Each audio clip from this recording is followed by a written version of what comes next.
Transmissions to Unit 22. 22, go ahead. We have a report of a possible force main break at 1st and Main.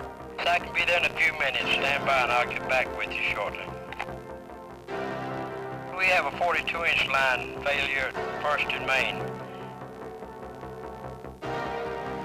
You can help prevent this.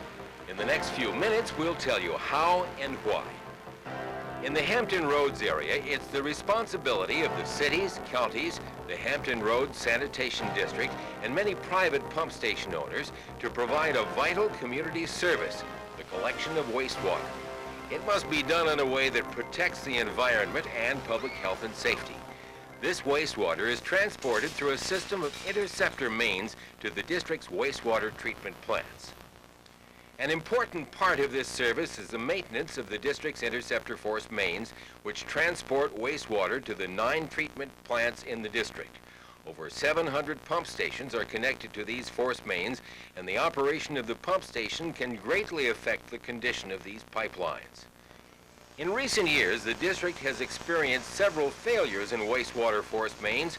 These force main breaks can have a serious impact on the community and the environment.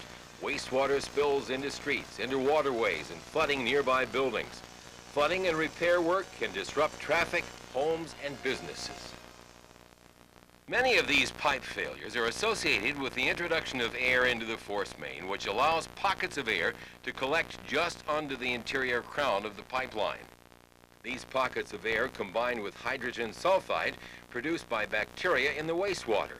As oxygen in the air mixes with hydrogen sulfide, highly corrosive sulfuric acid forms and attacks the top of the force main.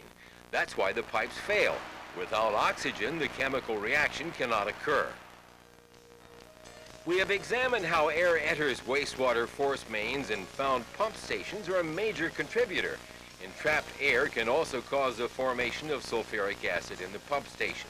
The result is corrosion, additional maintenance, and repair problems. The district has adopted what we call an elimination of air entrainment policy. This promotes preventive operating practices that you can perform to help reduce pipeline failures. The idea is to encourage you to operate pump stations so there is less chance mains will fail. We also want you to participate in a pump station inspection program. The success of this program depends on a lot of people, the owners and operators of privately owned pump stations, and the supervisors, operators, and crews responsible for municipal pump stations. We are asking all of you to inspect and operate your pump stations so they do not allow air to enter the district force mains and cause pipeline corrosion. At each pump station, air can be introduced into force mains a lot of ways, and there are measures you can take to prevent this. Each pump station needs to be inspected and sources of air entrainment identified so they can be eliminated. Here are some of the ways a pump station can introduce air into a force main and ways the problem can be corrected. A jet of wastewater falling into the pump station wet well from an incoming gravity sewer or force main can create a lot of turbulence, resulting in a lot of trapped air. You can correct this by adjusting the level of the wet well so that the wastewater flows directly into the well rather than dropping a significant distance. A partially blocked bar screen can also cause turbulence, which can be eliminated by regularly removing debris from the bar screen. Air can be introduced through water free-falling into the wet well from the pump automatic bleed-off systems and from sump pump discharges. One of the ways you can avoid this is to pipe these discharges into a bell mouth fitting above flow level.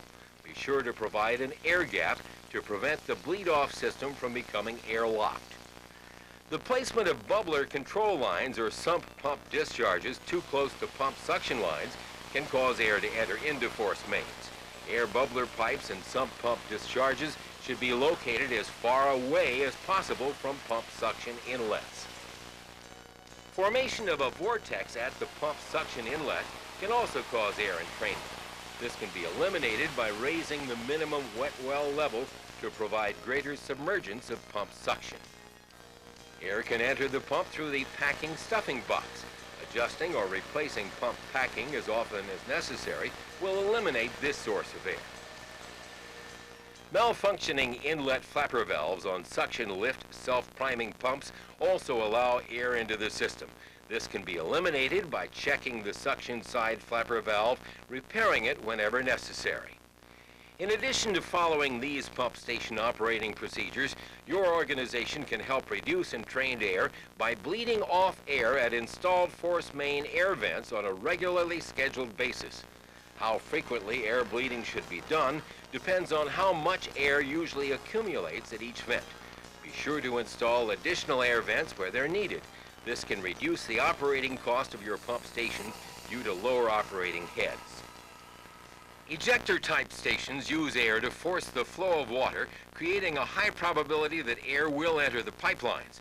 The district does not allow this type of station to be connected to any of its force mains. There are also a number of devices currently on the market that claim to improve the wastewater collection and treatment system by entraining air at the pump station. Obviously, we do not approve the use of these devices.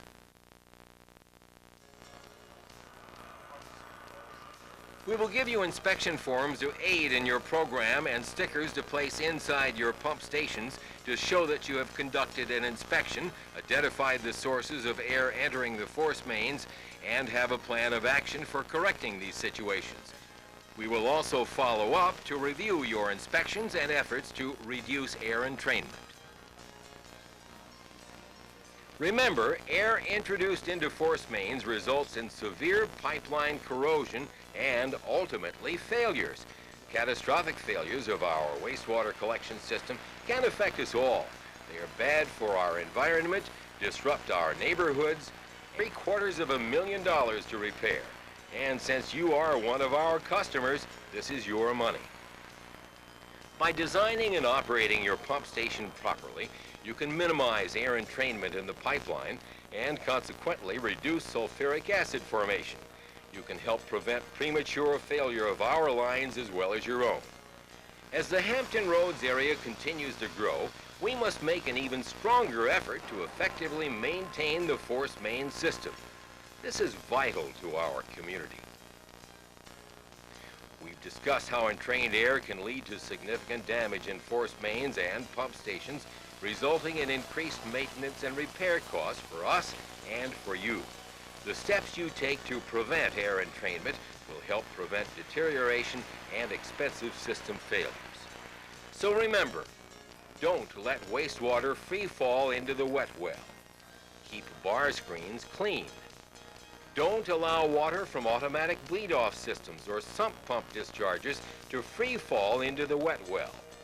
Place air bubbler pipes and sump pump discharges as far away as possible from pump suction inlets. If needed, raise minimum wet well levels to provide greater submergence of pump suction lines. Adjust or replace pump packing as required. Check inlet flapper valves and repair when necessary. Check air vents in your lines, install additional air vents where needed, and operate on a regularly scheduled basis.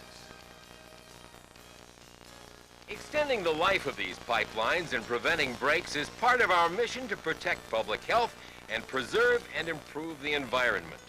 We cannot do it without you.